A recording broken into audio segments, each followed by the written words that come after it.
there was a wonderful companion of the Holy Prophet, Al-Rasul Al-A'zam Muhammad sallallahu alayhi wa sallam. His name was Hudaiyfa ibn al-Yaman. Hudaiyfa was an outstanding Sahabi of Rasulullah. We love him, we respect him, we honor him, we revere him. Because many times we hear Salman, Miqdad, Abu Dharr, but we don't hear about the likes of Hudaiyfa. Hudaiyfa was a staunch muwali and a supporter of Amir al-Mu'mineen who gave two of his sons as shuhada in the battle of Siffin alongside Amir al-Mu'mineen. Hudaiyfa stood with the commander of the faithful. Yes. Hudaiyfa ibn al-Yaman has an interesting part of his story which was very interesting. He became Muslim in Mecca and the Prophet of Islam left towards Yathrib. He didn't go with him, he stayed with his father. Later he joined the Prophet in Yathrib, in Medina. When he was going there, on his way, he was surrounded by Quraysh who were with a trade, and there was a battle of Badr about to happen, right?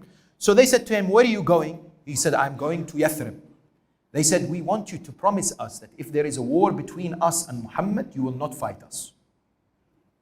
That you will not be standing against us. He said, me and my father promise, give you wa'ad, that we will not fight you. They said, very well, go. When they reached Medina, they said, Ya Rasulullah, Hudaiyfa said, Ya Rasulullah, they are mushrikeen. I said this just to escape from them. I will fight with you in Badr.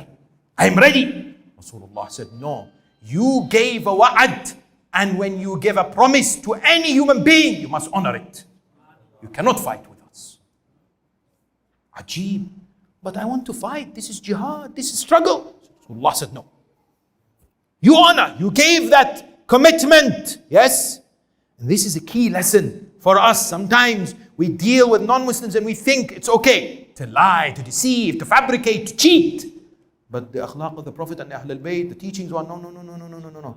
You cannot do that. Yes? You have to honor, yes, as a believer, what you say. Then he went in Uhud. He was eager, ready to fight in Uhud. Yes? Because he did not fight in Badr. In Uhud, he had his face covered and his father had his face covered, as many believers did, because of the soil and the sand.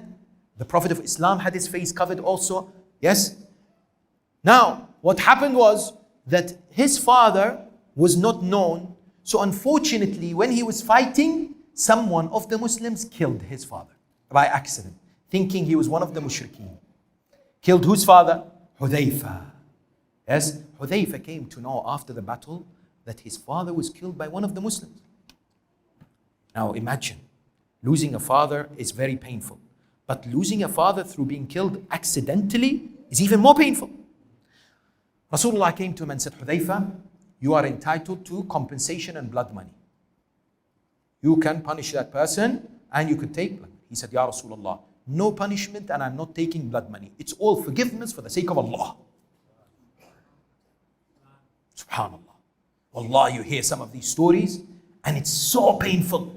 But painful in the sense of understanding it. But really applying it is the most difficult part.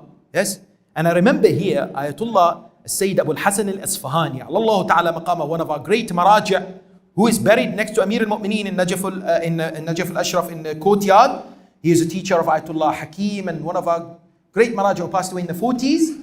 He was leading salah there. All of a sudden, during salah, people screamed, the marja''s son has been killed. The marja''s son was a shaykh with a sayyid, alim. He used to be in charge of distributing hadiyah to people, to students, or the monthly salary, yes, shahriya. So he had a dispute with somebody, also a student in the hawza. That student in the hawza came and stabbed him in salah and killed him in salah. So they brought him to the Sayyid. Sayyid said, everyone move. I will speak to him by myself. He took him to one room. He said, I'm going to ask you two things. Number one, I'm going to ask you to take this money. Ajib, he's just killed his son, who is a scholar. Number one. Secondly, I'm going to ask you to leave Najaf, because if you stay here, they will harm you. I have forgiven you. Khuda Hafiz. The akhlaq of our maraja is the akhlaq of our imma. Yes, following on from, and the akhlaq of the prophets and these great sahabis around these holy individuals, The spirit of forgiveness. Why I mention this? Mu'mineen, elders, sisters and brothers. Tonight, maybe we have to open our hearts and give this maghfirah and forgiveness for the sake of Allah, anyone who's hurt us. Anyone who has caused us problems. Allah says, "Wa'fu wasfahu, ala tuhibbuna an yaghfir Allah lakum." Forgive others. Don't you want Allah to forgive you? Allah says, "You want me to forgive you? Forgive others."